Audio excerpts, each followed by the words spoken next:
Hey guys, Joe here with Treasure Farms. I wanted to do a quick video today on my arrow build. I shoot a Easton HEXX arrow.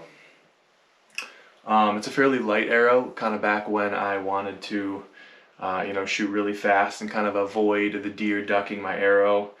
I'm not going to get into kind of the debate between heavy arrows and lighter arrows. This is perfectly fine. It's not too light. It's in the low 400s.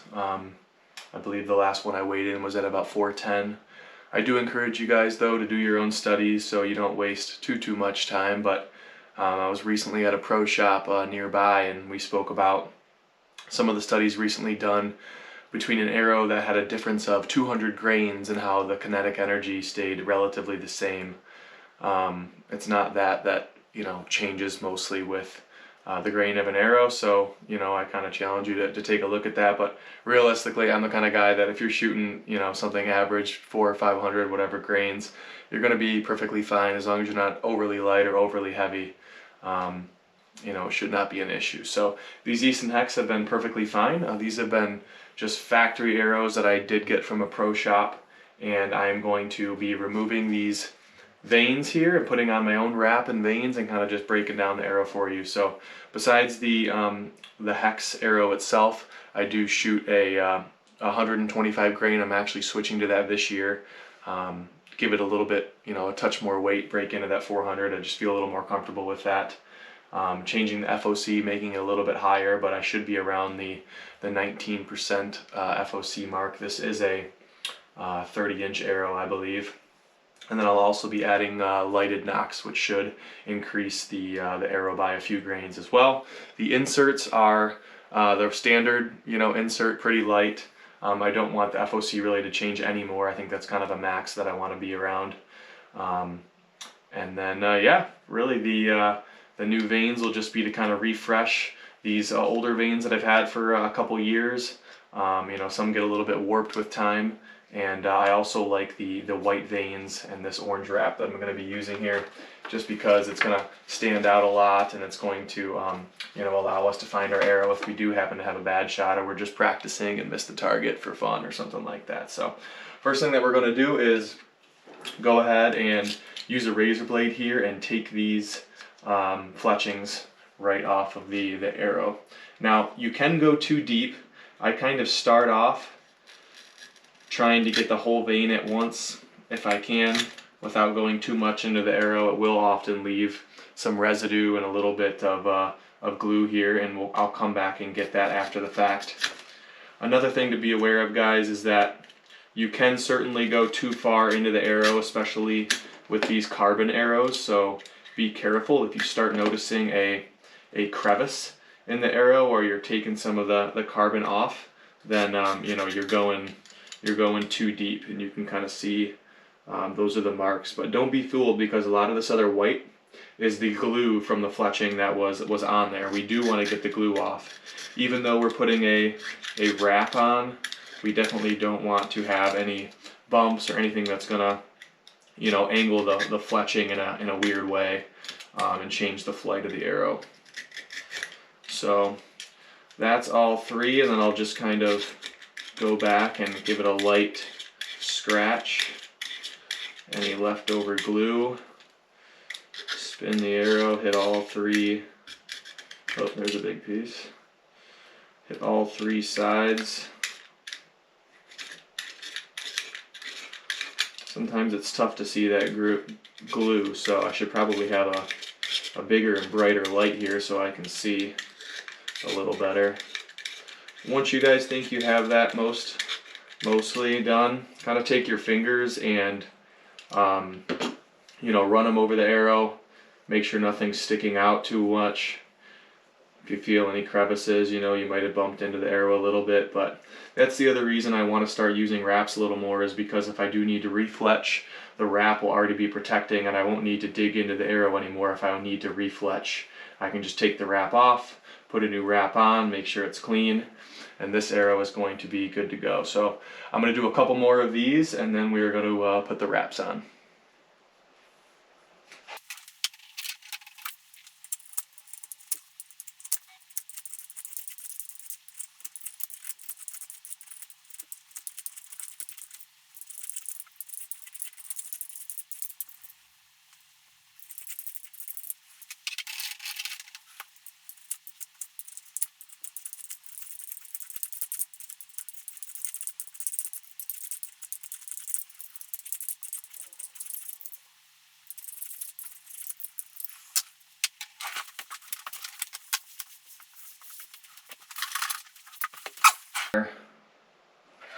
and I'm going to line up just ever so slightly before the nock on the arrow here.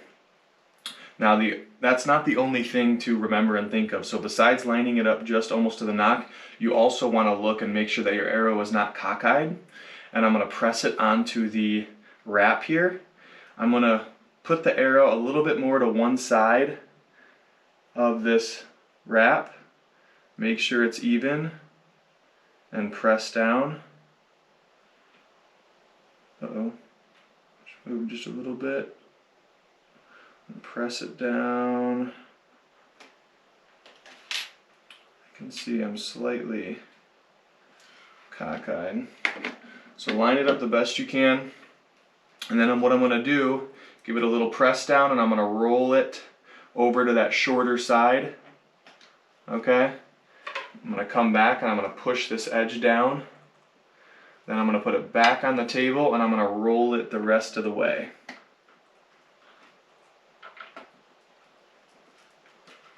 And once I have that edge again, I'm going to go ahead and push that down with my finger. Now I want to show you, I can see just a hair of that black arrow all the way around, so I know that it's a pretty good wrap. Go ahead and seal that in, and I'm going to put this to the side, let it sit, and do the rest of the arrows.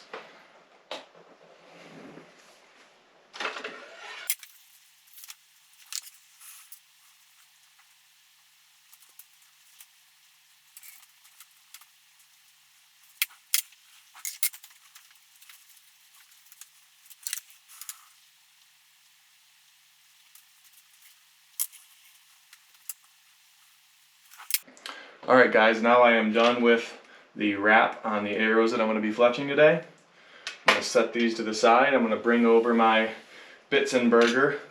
You can find these on a lot of different archery pro shop websites, Lancaster Archery and so on. I went with this just because I know a ton of people use it. It always gets good reviews. It's, you know, solid. It's very easy to clean because it's metal. So I've had no issue, you know, trying to keep it in good order. It's also, you know, as long as you do it right, it's also going to be, you're going to be able to replicate every, you know, fletching very similarly every time and get that kind of consistent build. So, and that's what we're looking for. I am using some blazer vanes by Mountain Ops. Alright, I do actually use Mountain Ops, but I really wanted a white blazer vane, and these were the first ones I found, and I thought they were just fine. So it's not super stiff, so if they get too tattered or torn, I am going to have to you know, replace them again, but I think the blood shows up well on these, and that's kind of why I wanted to go with a white vane. So this part of the Bitzenberger is magnetic. And you can see here there are notches on where the fletching is going to go. And I use this second notch, the first long notch right there above my finger off of it. So what I'm going to do is open this up slightly. Probably want to make sure it's in the right way. And I'm going to line up the back of this fletching right with that notch. So they say that's just about perfect. I'm using a VT2000, friend recommended, and that's been working very well for me as my glue. You don't need too much. A lot of people do some dots. I like to just kind of start towards one end with the glue and run it down, and then I'll come back and kind of smear it to each of the ends to kind of even it out a little bit. At first it is pretty liquidy, it's easy to use. Probably should make sure you have an arrow in here when you start. You're going to clip the magnet in, and you want to make sure that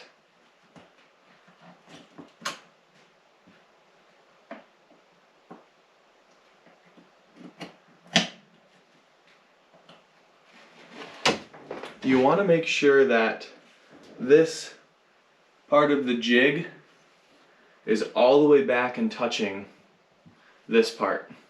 The arrow's all the way down. I've pressed it in. I'm not going to do any more on how to set up the jig But essentially what you want to make sure is that this gap through where the fletching is attached is even. And you might need to play with some screws and make sure that your magnet's set okay, but it's very easy to push all the way back, set down. But if you're cockeyed, you're not going to get even pressure along that fletching. And so before you actually use the glue and get going with an arrow, make sure that you know, it's already set up so that when it lays down on the arrow, it's nice and even pressure. We only really need to let this sit for 15 or so seconds. I think it even says less, like 9 or 10 seconds. We're going to take this off. This little notch here in the back will actually click. I have it set up for an even three vein or fletching arrow. Take a little paper towel, and I'm just going to wipe off some of the excess on both sides of the vein, and we are good to go. Again, this back piece, it will actually click, so you know that you're getting the exact, what is it, 120 degrees or something like that, that when it clicks, you are now good to go. Line up your next fletching.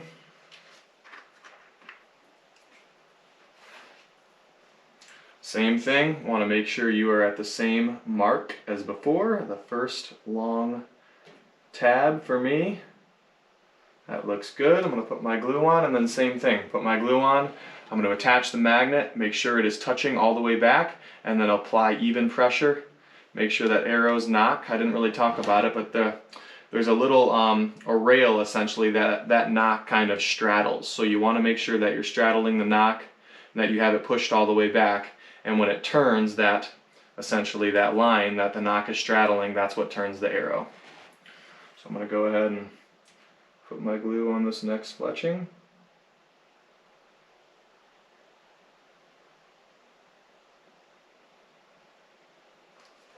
And again, go ahead and stick it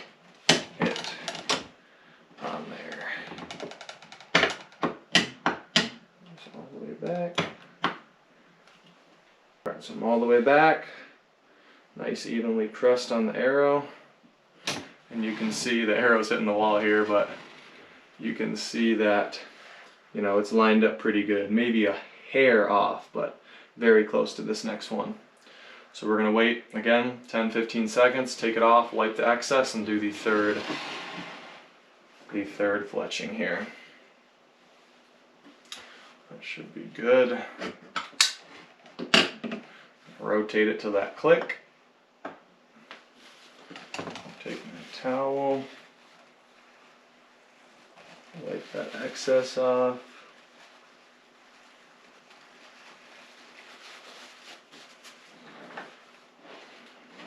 And prep my last one for this arrow.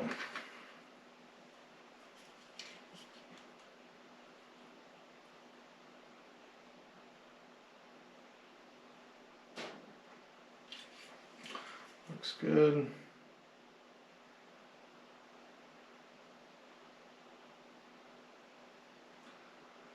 And you should know if you're using the right amount of glue, because there shouldn't be an overly amount of excess, just a little bit on each edge possibly that you need to wipe off. Good, arrow's back. I'm going to touch it in the back here. Make sure, oh, it's pressed all the way down. The arrow moved a little, so that's why you got to kind of make sure that is seated. Nice and even. It's touching the back. That looks good.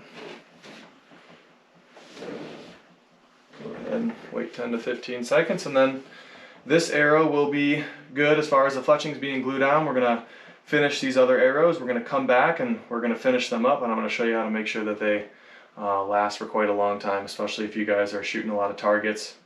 You know, a lot of arrows can get extra penetration. We want to make sure those fletchings stay on.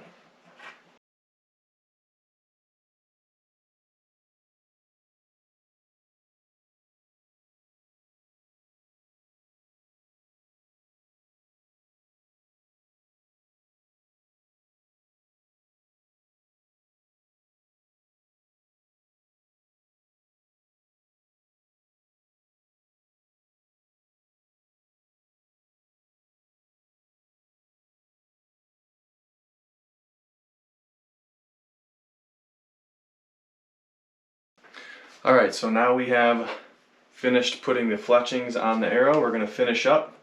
This part is really nothing new, but kind of a reminder for you guys if you're going to go start doing your own or haven't done it in a while.